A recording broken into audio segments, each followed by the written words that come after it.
All right, what's up, guys? Welcome to the 139th episode of the Get Down, brought to you by Digital Music Pool. Wow, stumbled out the gate here. My name is Cream.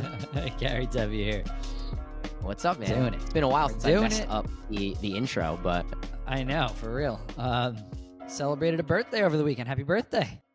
Thank you, sir. Yes, it was a relatively light showing for my birthday. I feel like in years past, especially when I'm younger, I was using that birthday to like get those high-end bookings that I could get. Right. As all of you guys should do. Bring the fact that your birthday's on a certain date. Like if you're working on if you're a February baby right now, reach out to the venues that you either are really trying to get into or that you play once in a while that are high end and be like, yo, it's my birthday this day. I can probably bring some people out to celebrate with me, kind of thing. Yeah, I was going to say the likelihood of your friends coming out to celebrate is higher, definitely. The likelihood of anybody coming out to hang out while you're a DJ is higher on your birthday. So it is a little value prop. Yeah. So like I played Birch on Friday, which I normally play on Saturdays, so that was a little bit different, but that was cool. I wanted to get out there and play a set, and then I actually took off Saturday to go to dinner with the fam and my girl and a couple people. I did have plans. I had tickets to go to Elro, but in like pure old man fashion, we had a super long dinner, had some drinks, had some wine, lots of food. I got home and was like, yeah, I don't think I'm making it out to Brooklyn. Story, and I was like, man, that's just typical. That's an amazing story, and that's why I wanted you to share that today because it's real funny. Because it is funny. You said it, like red wine and steak at dinner, and that's it. It's a wrap. Going home. Yeah. It just was what it was. We chalked it up as an L, and we're going to move forward. Our plan was to come on here and talk about Elro and what a cool experience and all the cool things that they do to create a vibe. You know, they're selling an experience more so than they're selling the DJs that are on the lineup. Yes, there's dope DJs, producers on the lineup, but it's more about experiencing the Elro thing, you know? Right. So I wish I went to experience it. We considered going for like an hour, a couple hours. Like all we had to do was get there, right? Because once you're there, you're there. But it just didn't happen, unfortunately. Brooklyn is such a bitch from Jersey. I know that sounds ridiculous because it's not distance-wise, it's not so bad. But like driving out there. Remember when we used to drive out there after the club back in the day, and it would take I felt like forever to get there. Yeah, I mean, I would say like non-peak hours, late night, you know, it's not so bad. We used to go to Pasha first, but then in Brooklyn, we used to go to Output. Right. That was the big one. But like TBA was another spot we would pop up to. Shemansky. Output was the main go-to. Yeah. Is that the Panther Room? Is that what it was called? That was one of the rooms, yeah. That was a fantastic room. That was my favorite music was played in that room. Oh, man. But yeah. So yeah, Brooklyn's a pain in the ass sometimes, and that's why people from Brooklyn don't come to Jersey either. You know, my buddy used to live out there, and it was always a pain in the ass coming back the other way. So we always say like, oh, you want to play like real house music, you want to play some dope stuff, go out to Brooklyn to play. But like if you're from Jersey, it's a trek. Yeah, definitely not ideal. So yeah, that was my weekend, pretty light. You know, family dinner Sunday, like super light. But I planned for it that way, and that was part of my planning for December. You know, I've been talking about taking some time off at the end of the month, which I think we'll get into a little bit as we start to talk about sort of the state of nightlife and things that we can do to plan moving forward. But yeah, I wanted to take some time off. We worked really, really hard this year, man. Like as DJ producer, as an owner of Get Down and a mentor of DJs, doing the podcast, doing the Hoboken Hospitality Entertainment Director thing. Like it's been a crazy year, and I feel like I deserve to take some time off here for my birthday and for the holidays, and that's what I'm going to do. So you've been pretty stacked. You know, those two extra things that you deal with that I don't really. It's a lot. It's time consuming. Like the production and the artist cream and the Hoboken Hospitality Director stuff. It's a lot. So it's hard to juggle, man. It really is. It's hard to juggle. It's been tough at points. I think we're really efficient in what we do, and we're able to accomplish a lot from day to day. So, you know, on the Get Down side of things, it's pretty good. But it's a challenge, man. Like I want to be producing more music, guys, for sure. Like I want to be producing more music. It's one of the things that I really like to do, and I love putting out content and promoting content, but it's just been one of those things that's kind of fallen by the wayside a little bit in comparison to all the things we're doing. So it's a goal to work on it more. We'll see. Let's get into that state of nightlife that you were just talking about. I haven't been up, guys. I haven't DJ'd in I haven't been there since November 1st. I flew out of there November 1st. That was the last weekend I played. So I've been out of the nightlife loop in our market up in Jersey, New York City for that long. So talk to me. I hear that, we've taken some lumps over the last couple of weeks as far as crowds showing up, and the weather's changed, man. Obviously. The weather's changed considerably since I left, I think. I think it's gotten much colder up there. Correct me if I'm wrong. Yeah, it's winter. It's officially winter now. Oh, God, I'm not looking forward to this. It's been rough, and I don't think it's just our market where it's been rough. And I really think just at the end of the day, there's a lot less total people that are going out from week to week. The fact that our New York City football teams are not very good hurts us as well on Sundays. Yeah. First 8 weeks of the season, usually every year, are pretty good. And then after that, depending on how good our teams are, is how good our Sundays are. But I think the overall issue at the moment is just less people are coming out on any given night, whether it's a Friday, whether it's a Saturday, or it's a Sunday. And that's the big issue. I think football Sundays have went a little deeper this year than normal, even though that both teams had sucked, right? Like usually it's week 8 and it's like, all right, like we're starting to see cancellations, guys getting cut after the first game, things like that.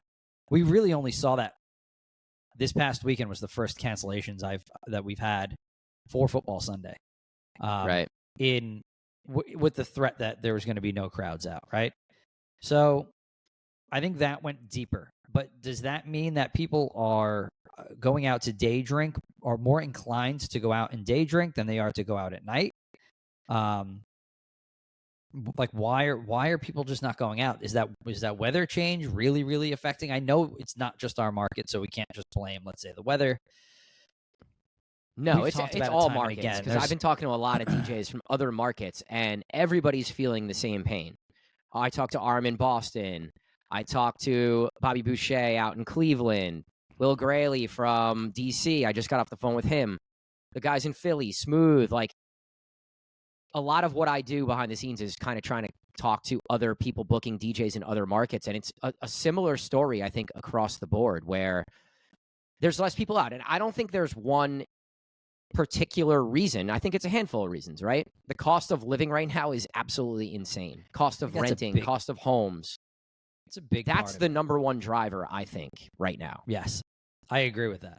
It's because it's so expensive to go out. Like, I go out and have a couple cocktails, and it's a $60, $75, $100 night quickly, like in a very short period of time. I couldn't imagine going out and, like, quote unquote binge drinking, ripping shots, and doing all those things that you do when you're 21 to 28, and then doing it on a fixed budget, and then having to worry about these astronomical rent prices. Across the country, it's bad. It's bad here in Orlando. It's bad in New York City, and it's bad in Jersey City and Hoboken. And, everywhere the rents have gotten out of control. So I couldn't imagine at a younger age trying to, like, pedal, like we've said in episodes past, $12 for a high noon or $11 for a high noon, and then be able to pay your bills after that. It's almost not fathomable. It's almost not realistic. Yeah, the overall cost of all goods sold, right? So no matter what it is, food costs for restaurants, the price of alcohol, I'm sure, is more expensive. I just bought a Christmas tree yesterday. The exact same Christmas tree I bought last year was it was $40 more expensive this year. Same place, Jesus. Same size tree, same style of tree, $40 more this year. So all of those higher costs of goods and services and things are also, the venues are feeling that too, and they're passing off some of that cost to the end consumer. And that's why we're seeing, $12 high noons and $20 vodka sodas. And that's not just in the nightclubs. That's in your regular bars too. I've seen the TikToks and the videos and the complaints from customers of are local bars that aren't booking like top end DJ talent, that don't have the best sound, that don't have the best anything. Great spots, good experience, $20+ for a vodka soda. Like, so how are these places going to weather this storm though? Like, that's what I don't understand. Or are they going to be able to weather the storm? This is just showing that there's a huge difference. Like, the people that own those buildings, they're in a different financial stratosphere than the rest of us, and that divide is growing more and more and more. Like, do bigger spots start to go away because you just can't afford those big rents, and those places are just going to turn into apartments and things like that, like we've seen in years past. We saw it happen in the early 2000s, where a lot of major nightclubs went away, and where those major nightclubs existed are now high-end luxury apartments, right? And that's kind of what happens, because you can make more money doing those. As somebody who might own one of those pieces of land or one of those buildings, it makes more financial sense, and there's less liability in going that route. Yeah, you asked a couple questions there. I mean, I think owners of venues are in a different socioeconomic place than your average 21, 20-year-old customer, right? Like, I think the people who are are successful right now and making money are fine, but I think, like you said, there is a wider gap between the people who are in really good places and the people who aren't in very good places, and that middle isn't as large, I think. And I think that middle is a lot of where you see our customers come from, right? Yeah, like, those are the people that are going out every weekend and spending money and going to the bar and stuff. So I think that's to answer your first part. The second part is, are these places going to go away? I personally think that the high-end experience, bringing artists, bringing producers, ticket seller places that are going to try and create this really cool experience, I think they can be successful. And then I think, like, the very lowbrow, shot in a beer, super cheap, like cheap drinks, no cover, no dress code, like, I think those places are survive too. I think it's the places in the middle that aren't really sure where they sit in the spectrum that are in the biggest risk of going away. What do you think about that? I agree with that, but it's I think those middle places that don't know where they're at. That's we've talked about this time and again. It's an identity issue, and you have to establish your identity and what you want to be, and you're either going to step it up and you're going to create more of an experience for your customer to bring them back time and again. You're going to lower your prices, maybe. You have to kind of think about all these aspects. What's going to bring people through the door and keep them as repeat customers, right? And charging $20 for a vodka soda is not it. That's just not it. Like, that, you're not. Yeah. People are not going back to that place. I mean, I can tell you right now, there's a spot down here that I would go to often, and I went back like 2 or 3 times. Actually, you and we went and had a drink over at that bar over here, and the one time I ordered like a Manhattan, it was like $25, and I'm like, I'm never going back to this bar again. That's too fucking much money. Like, there are way too many other options, and I think sometimes I think bar ownership gets caught up in, well, my rent is X amount of dollars, so, and this is the experience I'm trying to portray, so this is how much my cocktail has to be. Well, you're steering away customers. Like, at least have like a really good happy hour, or like provide something else. Yeah. I'm just thinking of way too many places that, management isn't present to be, shaking hands with all the people that walk in the place, or, providing that like homey experience. And you're charging all this money and you're not getting anything out of it. I think the days of just opening your doors and, selling, just selling food and drink, I think those days are gone. It's providing experience. Everybody looks at Yelp reviews and Google reviews and all that stuff, and you have to set yourself apart. If you don't set yourself apart, like, people are just not going to show up. Right. You brought up experience and, good hospitality, and we've hammered those points home so much on this podcast, but I do think that is so important. And it's the same thing, right? Those places that are focused on high-end experience, right? Think about what people are spending their money on. $800, $1,000 Drake tickets and Taylor Swift tickets and Beyonce, and going to the Mirage, right, to go see John Summit or Chris Lake. Like, people are willing to spend up to go and experience these once in a quarter type things, right? Or like experience artists that they really enjoy seeing. They're willing to spend that money.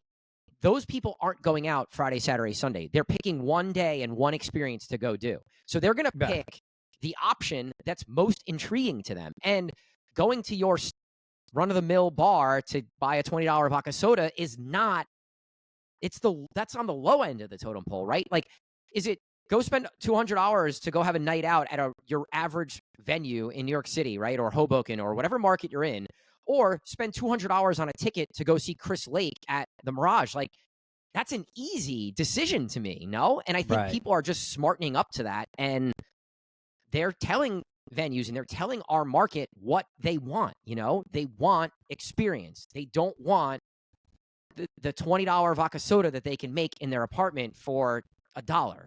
Like, yeah.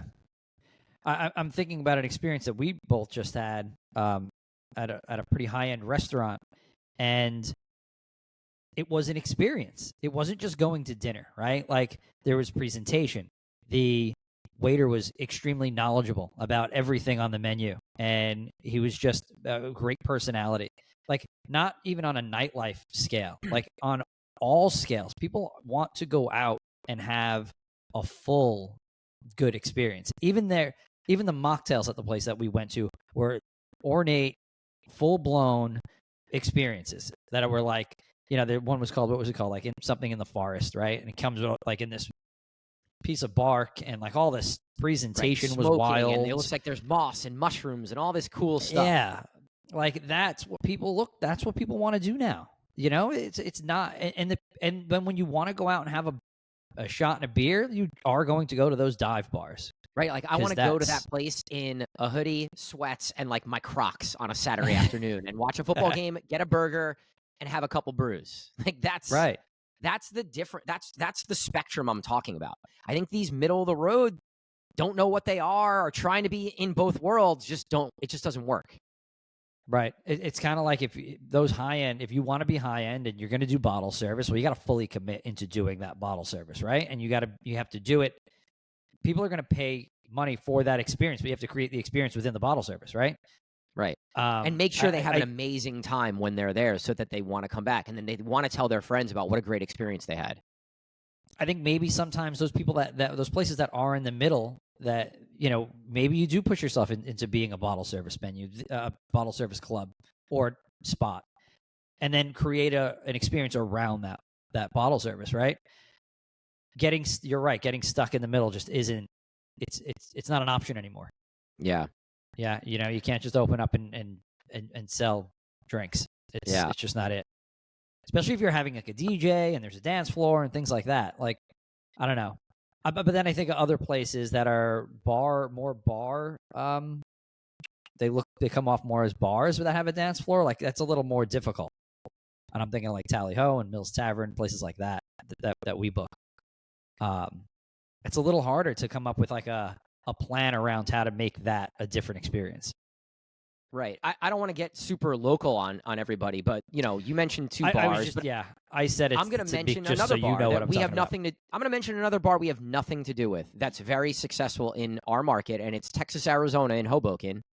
Yeah. Where it is a little more expensive to get in there. Drinks are a little more expensive, but they just upgraded all their sound. They upgraded all their lighting. They're in a great location. You know, they're trying to do something. They're trying to advance the experience where you're getting better sound, you're getting better lighting. Maybe you're getting better DJs. I'm not sure who they're putting in there right now, but they're at least trying to elevate the experience, right? They're never going to be a bottle service venue, but they can be a really cool high-end bar that is better sound, better lighting, better DJs than all the other bars in the town, kind of thing, you know? And I think that's how you stand out as someone that's in the middle. You try to elevate that experience in those other ways. Yeah, I think that's a good point to make. Big shout out to them. They did a great job in their sound system. It sounds incredible in there. But yeah, those are good points. I guess looking at it like that is what you need to do. You have to do the sound thing. You have to do the lighting thing. Like, that's I guess I think the hospitality portion of it is the next thing that you need. You need to have a front-facing manager or owner that's going to be there every night that repeat customers recognize and feel comfortable going there and saying what's up to them and feel comfortable in that space. There's got to be a leader and someone driving the ship and explaining to staff and customers why all these different things are important, right? And why the customer experience is so important. And I think all these venue owners just need to understand, hey, there's less people coming out, period. That's like, we all know that's true. How do we capture the people that are coming out? And that's the question that every owner should be having with their managers and their staff right now, if they want to survive the winter. Because literally, that's how I look at it. Like, to me, there are going to be venues that aren't here by April, for sure. Yeah. Because that's just the state of where we're at right now. And it's not being negative. It's just the truth is how I look at it. The economy is going to dictate that big time, and it's already started. And I was just thinking about something that Chris Kinzel said on the podcast. And I think if there are owners or managers listening to this right now, you have to treat every customer like they're your last. You know what I mean? And you want to keep every customer, and you want to make sure that those customers come back. Because if you have them in your place right now, you have to battle to get them back next time. You know, the next time they go out, and make your place memorable and make them come back every week. It's got to be exhausting. I'm sure it's not the easiest thing to do, but you kind of have to go around at every table and make sure everybody's comfortable and everybody's happy, and that your staff is so, you better hammer it home to your staff that they better be overly nice to everybody, because it's all of that, because that's the quickest way to lose a customer. You have some, shit bartender that's got an attitude that day because they're dealing with whatever they're dealing with, and then that attitude gets passed on to the patron, and that person's not coming back, and you can't afford to have people not come back right now. So let's talk about, there's a few more angles to hit on this topic, right? This is a big deal. This is literally what's happening for all of us right now in our industry. It's this overarching, like, it's not that great. It's the worst that I can remember, definitely since COVID, but it's the worst that I can remember in a long time. I don't know.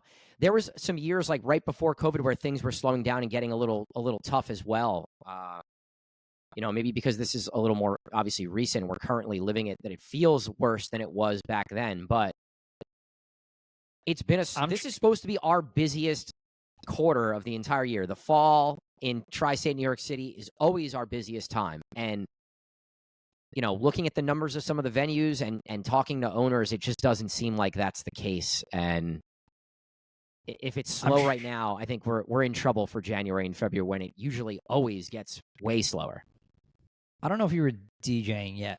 Do you remember the recession and the housing market crash and how nightlife was affected by that? What was back that, like 2008? There was 07, housing crash? Yeah. So I didn't start DJing in nightlife till 2010. So.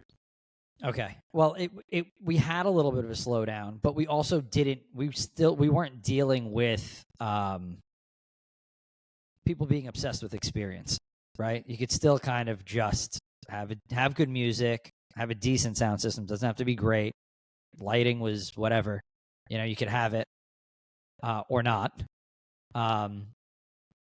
Things slowed, but it was a little easier to navigate because all you needed to do was put out a decent product, right?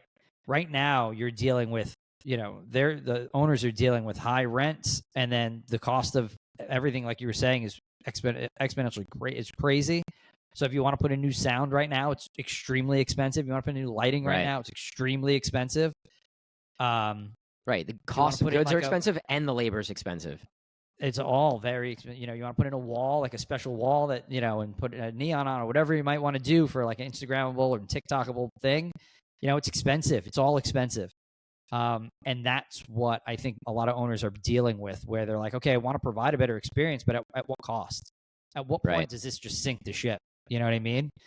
And then it's kind of, you're battling with, you're in or you're out. You're either trying to kind of stay status quo and try to weather the storm, or you're going to spend a lot of money and try to bring new business. It's a scary It's time. pros and cons, right? It's pros and cons to both of those things. It's a scary time for sure. So Something it's definitely we do a different. Sorry, it's just it's a different time than it was 15 years ago when this happened. Where, like I said, you can put out a decent product and survive. Right. Yeah, Where it's hard. It's really hard to compare. We're in completely different worlds. It's different. It's just completely different, you know? Yeah.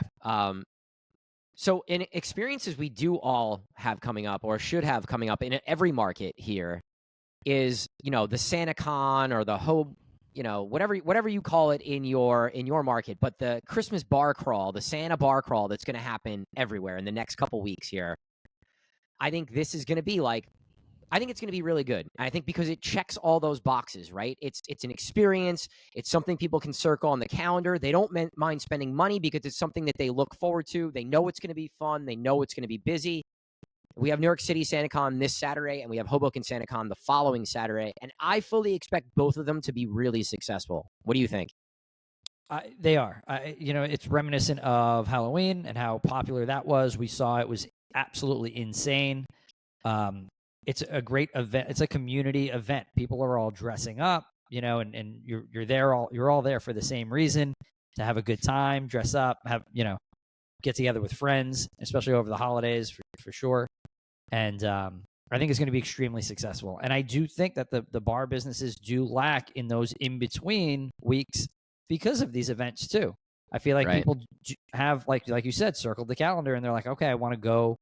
I'm going to really go hard that day, you know, and save all my money for that special experience. And that's why maybe you do have this little slowdown between the two. What can bars do in the off night and the off months when you don't have these things? You know, like I feel like that can be a thought. Like, what kind of events can bars throw in January and February in order to create a different experience? You know, it might not be a crawl or something like that, but you know, I think that's another good way to start thinking about generating business on off months. To give you guys a little, just a little understanding of what this bar crawl is in Hoboken specifically. Previously, there was a company that would come in and sell these tickets and create this bar crawl and partner with the venues. Now, a bunch of the venue owners came together to partner on this deal. So this is a venue owner-driven event that they all promote and they all share the proceeds of. And, you know, Get Down DJs is all about collaboration to help grow, right? I think this is something that I love. I love to see it because it's going to be successful. And I think if venue owners and cities and areas that are trying to drive this hospitality and nightlife, which many cities aren't, but at least the venue owners try and collaborate with some of the other venues just to kind of take advantage of these customers that are coming out. And I don't mean take advantage of it in a negative way. I just mean, like, how do you capitalize on customers? How do you create an experience or a bar crawl or something like a SantaCon together that can get more bodies into the area for a night, right? So maybe this is something that venues can partner together, or promotion companies can partner together to create, you know, the January whatever bar crawl. You can come up with whatever the idea is, right? Like, I don't know, the snowball or something. I don't know, like something ridiculous. I have no idea. This is not what I do, but I mean, we see Jersey City does it in August for their Pride Month. There's all the bars get together and they do like a Pride bar crawl, which is awesome. It generates business on these hours that people aren't usually in your place, and there's usually like 6 or 7 places, and it doesn't even have to be that many, right? It could be 4 or 5, 3 or 4 or 5 places. And it can be for a charity, or it can be for whatever it might be. And it's themed, and people walk around and they have fun with it. And you can do this. It doesn't need to be Halloween. It doesn't need to be Christmas. You know, you could do this. It doesn't have to be every month. You can do it every other month, all year long. Yeah. Another idea I just had, and football, right? NFL and college playoff and all that stuff is now happening here in January, and the Super Bowl in early February. Maybe as a venue, you go all in on a day event, right, around the NFL playoffs. Maybe Wicked Wolf in Hoboken is a big sports bar, nightlife venue. Their Sundays are the best around. They just had Tommy DeVito, the quarterback of the Giants, to host on his bye week, right? Tommy DeVito is like talk of the town, Jersey born, you know, throwing the throwing the Italian hand gesture out. That's his celebration. It's like it connects with this Italian American Jersey thing, right? Yeah. Wicked Wolf had a great Saturday night that night. Sold tables, had reservations, they did cover. That's an experience, right? Something different. People circle the calendar. They want to go experience that. I think those are the things that venues and bookers and promoters and managers need to think about. Just think outside the box is really all what can all of our DJs who are listening do to survive through this time, to combat the slower months, to make it through to the spring, which is what many times we're trying to do, right?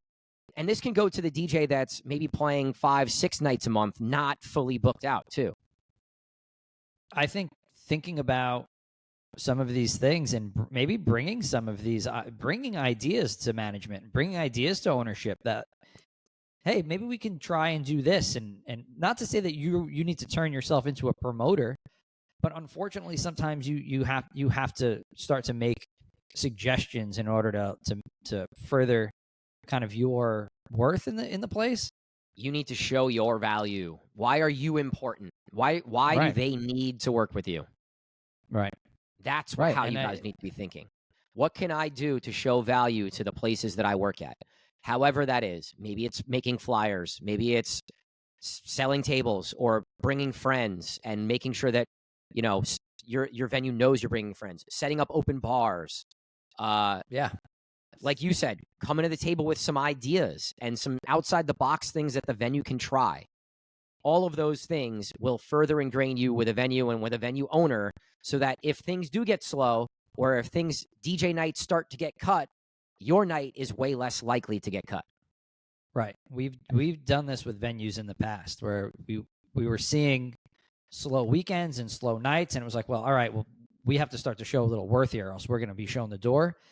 And what happens then is that you buy yourself some time, number one. And number two, on those nights where it is super slow and the manager might want to come over and cut you, well, maybe he thinks about not cutting you because he's like, well, you know what?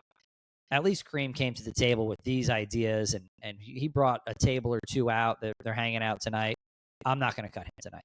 You can't just show up to work during these slow months and slow weeks. You can't just show up and open your laptop and that's it and think that you're valued and you can't be replaced. We're all replaceable at the end of the day. We say this time and again.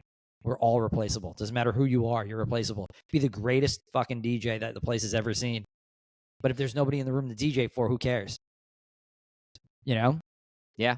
So you have to show up and bring some value to the table.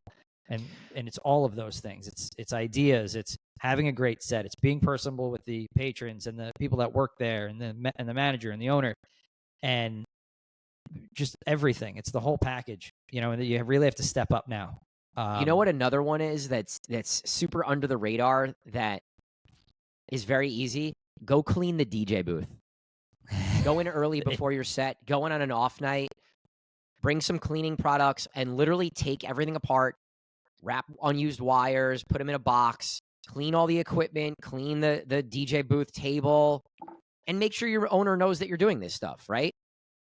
That's such a little tiny thing that takes nothing but effort on your part, but will ingrain you with your owner and your venue and your manager because you're going out of your way to do something to help the venue that's good for everybody involved. And that's just like the way that we all need to be thinking as far as how to ingrain ourselves with our venues. And guys, if you're a resident DJ and you're only playing one venue, I would be concerned because if that venue goes away, what are you going to do? So a couple things. I would probably start trying to create some other relationships at some other venues if you don't have them already. Number two, have some conversations with managers and if you have a tight relationship with the owner about how the venue's doing. So that if the venue's not doing very well, you can start planning ahead. I think a lot of times we know when a venue's not doing very well, right? Yeah. Your DJ nights slow down, staff starts complaining, bartenders complain about not making money. And if you're hearing all these things and you're seeing these signs, it might be time to start trying to branch out and get involved with another venue that's doing well or doing better. Yeah, It's a scary time of January is always a scary time of year. No matter who you are or where you're at or what what the climate is, it's a little more negative this year than probably has been in the past. It's always scary because there's always less gigs. You're making less money than you were in September and October, 1,000%.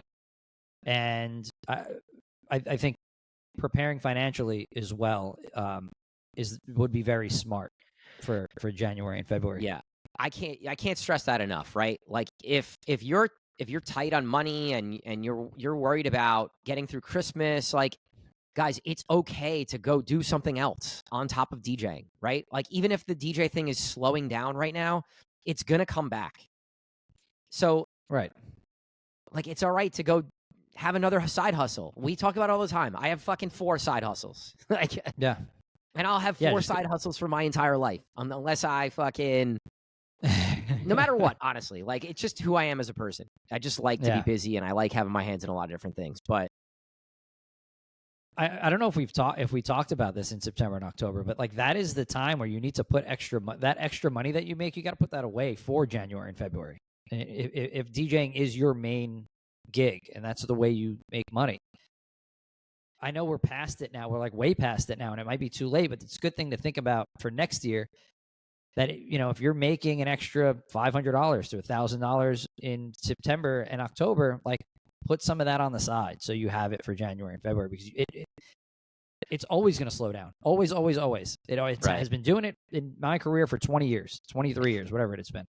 It always slows in January. Just have that little something else on the side. I used to jam my December out to the max because there were so many opportunities for gigs in both nightlife and private events with all the corporate holiday parties.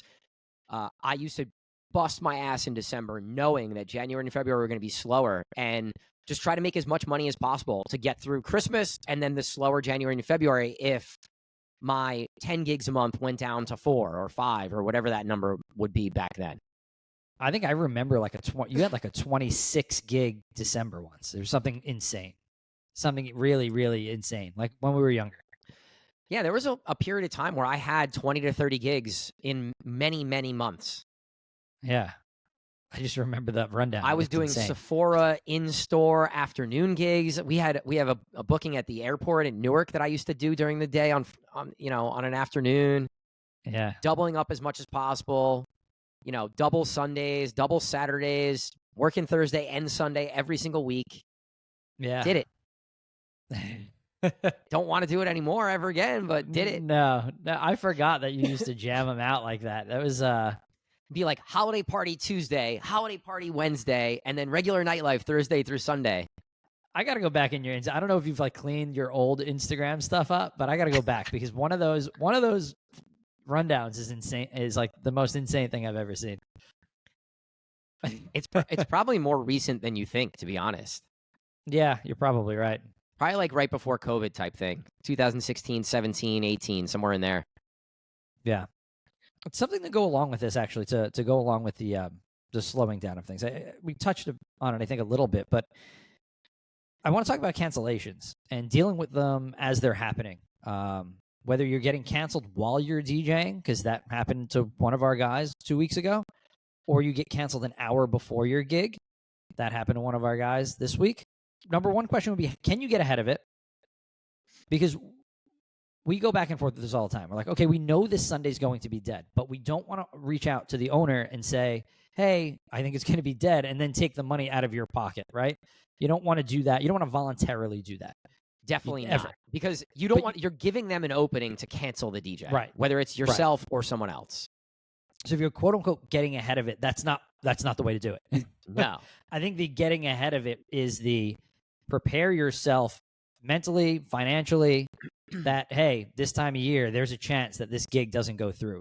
And I'm talking about extra money gigs usually, meaning Sunday afternoons, maybe if you do a Thursday or Friday happy hour, like those are the ones that go away first. Those gigs go away first. The Friday and Saturday night gigs usually don't move too much, right? Percentage-wise. Right. It's the happy hour gig on Friday. It's the Sunday football gig the local team's absolutely below. And, I don't know if it's going to be very good here today.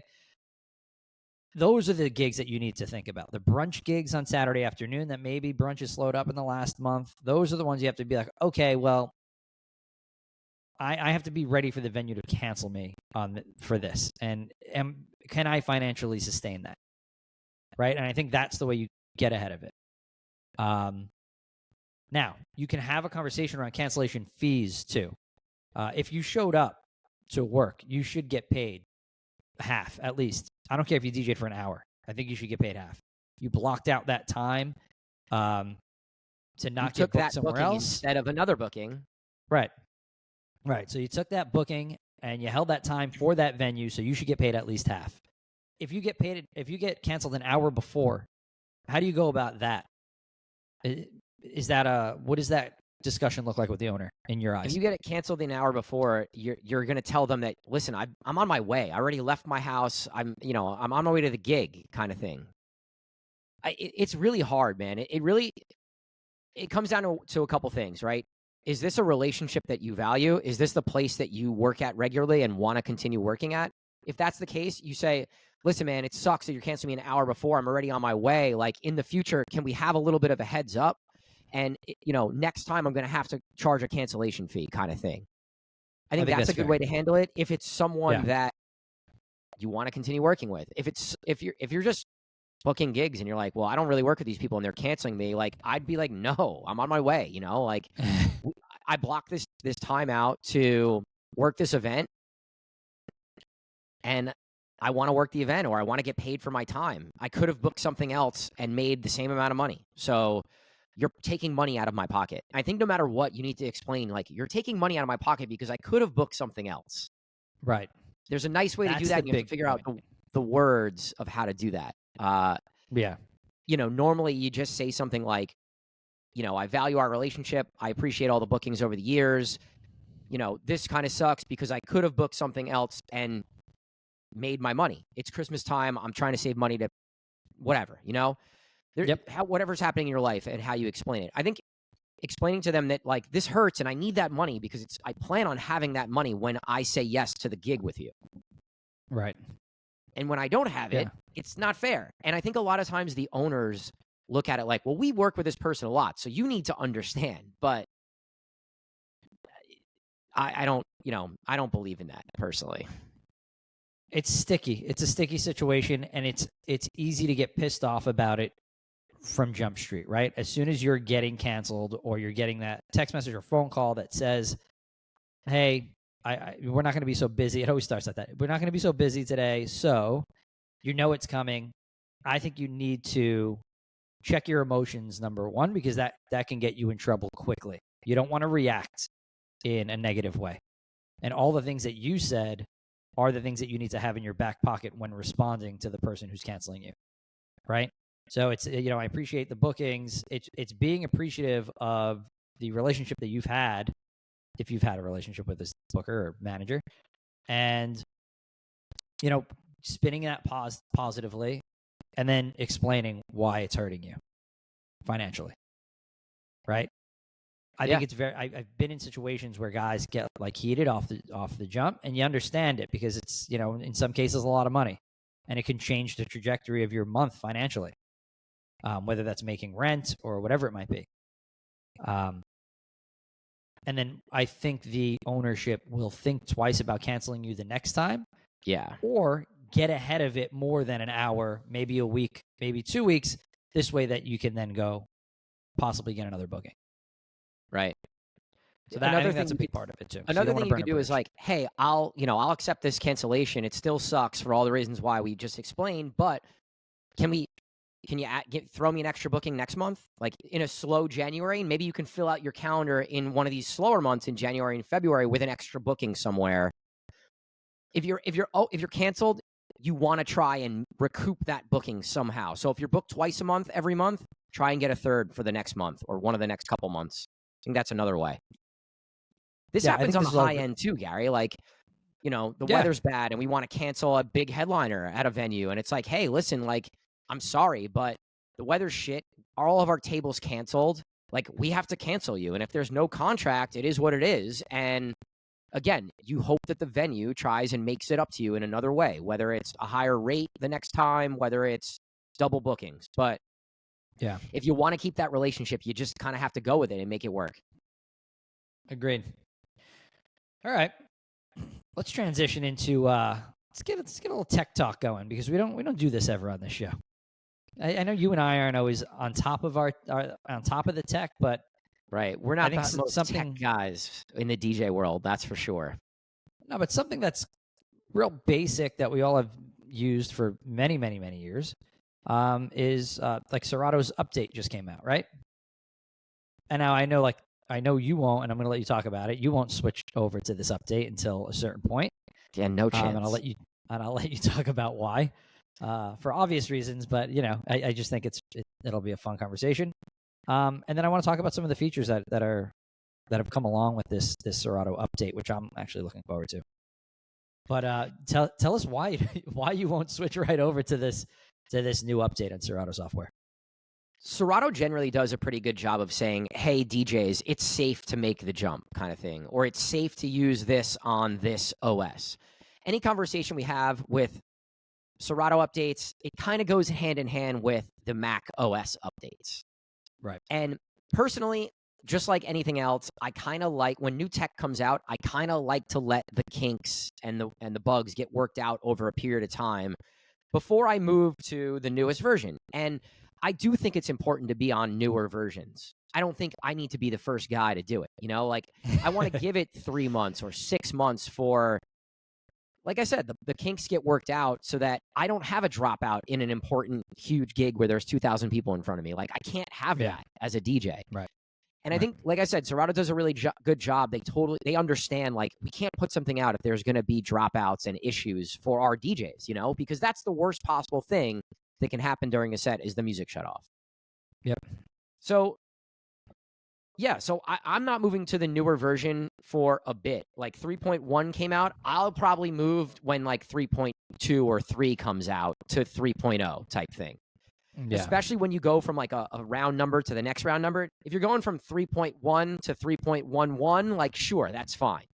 The major changes already happened. So I think DJs, like, if you're on 2.6 or 2.7 Serato, you need to be on at least 3.0. Yeah. And the same thing with your OS, right? What Sonoma just came out, like, you need to be at a minimum, I'd say, 2 OSs back. So every DJ here should be on Monterey. And if you're not on Monterey because your computer can't handle it, you should go buy a new computer because you're not doing what's best for you as a business and as a DJ. Yeah, that's always a good barometer, right? If your computer can't keep up with the updated software, then it's time to get a new computer. Right. If like Serato 3.1 makes your computer go so slow that it's not working, then you need a new computer. Yeah. And if you're not willing to invest in buying a new computer, then you're not a professional. Right. Is how I look at it. Like, yes, I get it. They're expensive and it costs money, but they have programs for 0 interest and 12 months no payments and all this stuff that you can go figure out. Or you could buy a used one. That's always a great option. A refurb, that's always a great option. I mean, listen, I have an Air that it wasn't a ton of money, like $1,000, $1,100, right? But all I'm using the computer for is to DJ. Right. It becomes a little different when you start to talk about production and all of that stuff, right? Right. Then you're getting into multiple thousands of dollars. Right. There's multiple price points of how you can upgrade, for sure. Right. So, but just on the very basic low end, if you're married to having a MacBook, like, the Air is a great option for just DJing, and it's relatively inexpensive. Yeah, relatively. Not that's relative to other MacBooks, not other companies' laptops. That's for sure. Right. But yeah, a big portion of this update is really dedicated to stems, which I know that you don't use stems all that much, but I'm wondering if this update and the way that that they're going to make it seems like they're making stems a little more usable on the hardware, the existing Pioneer hardware that's out, or the Rain, or I'm looking at Denon even.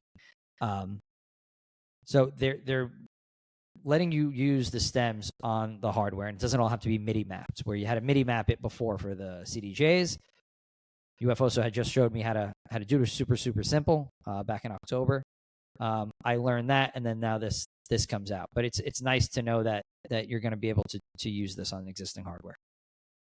Yeah, I love using stems. It's just so it can set your set apart, your DJ set apart, quicker than anything else right now that I can think of.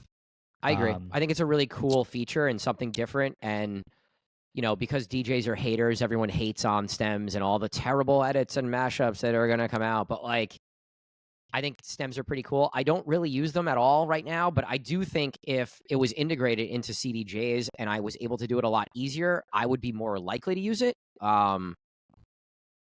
I love the feature. I just haven't really dedicated time to incorporating it into my set, and maybe that's a failure on my part. But I think a lot of the sets that I've been playing recently in the last 6 months to a year are a lot more EDM driven and house driven. So in that particular world, it's not as easy to incorporate, I guess. I mean, you still can, but I create a lot of the stuff that I want to do. So that's how I get different. I make stuff that's unique just for me, and that's how I separate myself. But I think stems is such a cool way to become unique and get creative on the fly and set yourself apart for sure. It's kind of interesting that you said that. Like, I feel like if I was playing like minimal house or like progressive, like more progressive house, like I feel like I would really utilize stems in a big way. I mean, just you can because just do it with the EQ though, no? You can, but to me it sounds cleaner because you can do it. Replaces the having to drop the mids out or whatever it might be that you're doing. I don't know. It seems like a whole new track when you're doing it with stems, as opposed to you're kind of just filtering it almost in a way when you're dropping it on the EQ. Right. And that's kind of whenever I'm doing anything with stems, that's what I like about it, the almost cleanliness of it. Yeah, I mean, I think if DJs are using acapellas, like house DJs or EDM DJs are using acapellas, like they already have the acapella kind of thing, and they're planning doing that type of stuff. So I don't know. I can see both sides of it for sure. I mean, that's mainly what this update's all about. It's all about the supported what the OSAs, the official Serato accessories, and having they're just supporting the stems on those accessories.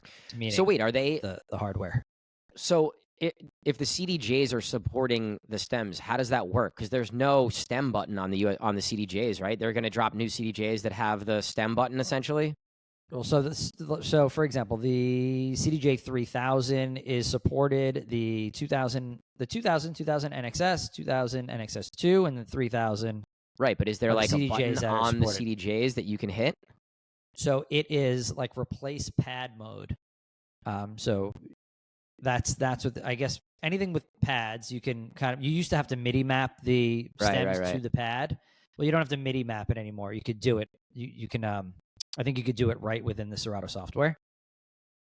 But the MIDI mapping was so easy. But I could see where people hear MIDI mapping and they think it's like some big intricate thing, and it's not so bad. People are going to shut down immediately. Right. And that's why. So they have this, what is it? Open DJ Pro 3.1, launch Serato, replace pad mode. Navigate the settings and select replace pad mode with stems to activate this feature on your OSA device. So I guess like the cue points that we all use, like the hot cues, you can replace those with stems. That's cool. So, yeah. I don't know. It'll be interesting to mess around with and see what it's like. See if it makes life actually easier, and I'm sure it will, because you saw me like when I was doing it at the event that we had, like having to keep scrolling up to the top of the screen to hit whatever stem I wanted to cut out. I mean, I think the simple solution is going to be there's going to be stem buttons directly on all the hardware moving forward, and that's going to be an easy way for Pioneer to sell a new product. That to me would be the easiest. And this is just setting them up for that, where like here's a solution for right now until we come out with the hardware, the CDJs that have the buttons to just drop the stems, which will be really cool.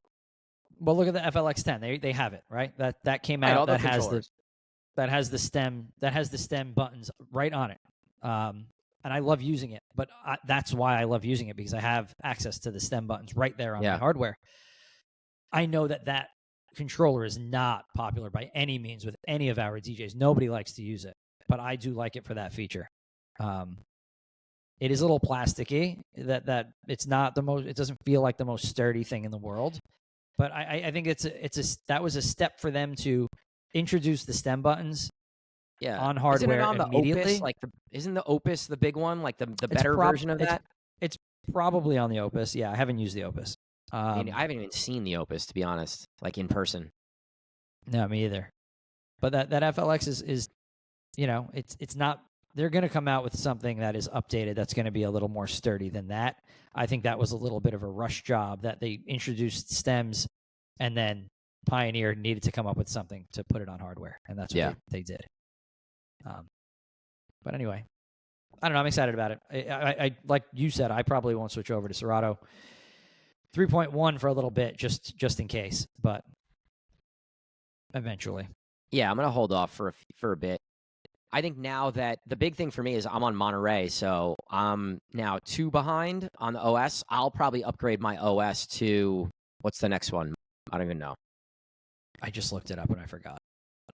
But it's Sonoma, Ventura, and then Monterey. So I'll probably go from Monterey to Ventura now that Sonoma's out, and I'll go from 3.0 to 3.1 in the next couple months once we hopefully don't hear disaster stories from DJs about dropouts. And if there are disaster stories, we'll talk about it next time on the pod. Sure. All right, cool. Couple things. Gary's going to be in town. As of this podcast, when you hear it, he's up here for a couple weeks. So local DJs, you want to come check out Gary, link up with him. He'll be around for the next couple weeks. We have our Beats Bartenders and Brushes, our B3 event next Wednesday. So that's December 13th, Mills Tavern, Hoboken. This is a ticketed event. So you could either get a free ticket to general admission, or if you want to DJ and jump on the open decks, there's a separate ticket for you as someone who wants to DJ. These events are awesome, guys. Yeah, UFOso is our featured DJ next month. I'm super excited. We were talking yesterday about his set. I told him, don't give me any ideas of what you're doing, because I just want to experience it as someone in the crowd, as a fan. I played a set with him. Haven't really played any sets with him prior to Halloween. It was impressive. UFO's a great DJ. You want to watch somebody use all of the hardware and software and do it during every song. He's a great person to watch. Just very entertaining. So come out and check him out. That's gonna be a fun time for sure.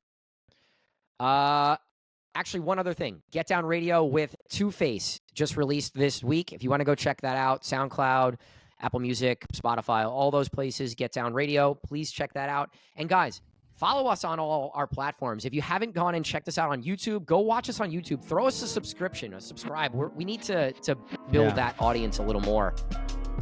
So we would appreciate that if you guys would go check us out on YouTube and throw us a subscribe over there. Yeah. So thank you guys for listening to this episode. We will catch you guys next week. Peace. Later, guys. Peace.